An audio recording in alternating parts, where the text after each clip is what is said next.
The thing about Zara Hospital is that they would like to build an operating theater. They have a very small room that they can use to do some very basic operations. And if you get there, they may not be able to operate on it. And if it's a little more complicated surgery, forget it. You're going to die, or you have to suffer with that.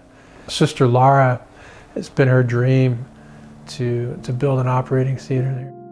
So we're going to be going and evaluating how Sudan Relief Fund can contribute to the construction of an operating theater in Zara Hospital. Here in Zara, we are a peaceful island. There is no war, there is no sound of gunshot. There is a space to love and serve our people. Thank you. She is the administrator for the Zara Hospital, and she just keeps everything going. All these people, that thanks to their everyday heavy job, that people can go back home happy and healthy. She's fantastic. She's a workhorse. She said, my dream is to have an operating theater. I said, well, let's keep talking about that. So she's sort of the heart of Zara Hospital, very dedicated to the people there and making sure that this hospital is the very best it can be.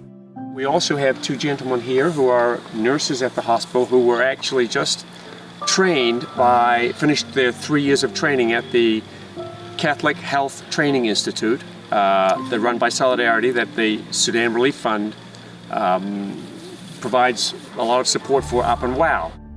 The bishops identified this as a strategic area that they wanted to see happen again, that South Sudanese nurses would be trained. Nurses really are the people who are delivering babies. And the whole issue of adequately trained midwives and nurses, one huge element of making a positive impact on health and society is being able to do that effectively, because you're dealing with two lives, the life of a baby and the life of a mother. And when midwives and nurses don't know aren't up to speed, the child mortality, babies and mothers die and have horrible complications. So at a very fundamental level of a society that doesn't have a lot, if you can make an impact on babies and mothers, you're taking care of a huge problem. And what they're doing is they are training and teaching nurses to a British level. They're graduating 15, 20 now a year. I am very glad to have this opportunity to thanks directly all the benefactors, the sponsors, the friends of Sudan Relief Foundation for the big heart that you have, sharing what you have, the little that you have. This is the result of your sharing. And I'm really very grateful for all the effort that all of you, supporters of Southern Relief Foundation, carry on in doing. Invest in South Sudan and you will see it flourishing and the peace will come. This is Mr. David Marjan and this is Mr. Knight. Sure. What can you say about the CTDY Institute? CHI has been a very good place to be in. The accommodation was up to date, teaching was also up to date, and everything was in place. I felt like I'm at home. Everything was okay, I felt good, and I also asked the donors to continue supporting the school.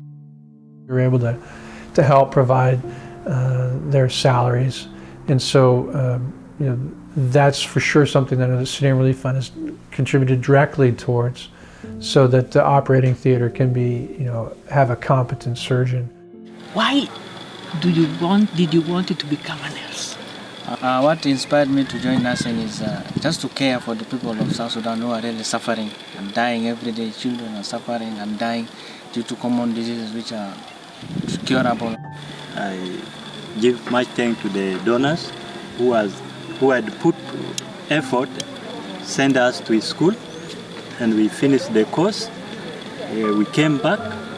We are within Zara and within the hospital, and we are helping our people, and we are working with our administration hand to hand. When I came back, I found that the hospital has improved. There are a lot of buildings. There's OPD, which is just built recently. There's a very big drugstore and the solar system.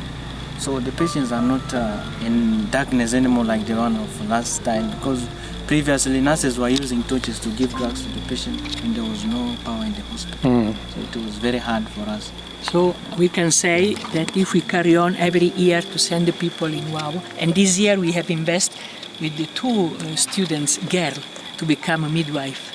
So we are at the side of the women to support them in giving life, and giving life without dying, because here in South Sudan a woman who is pregnant is in danger of life.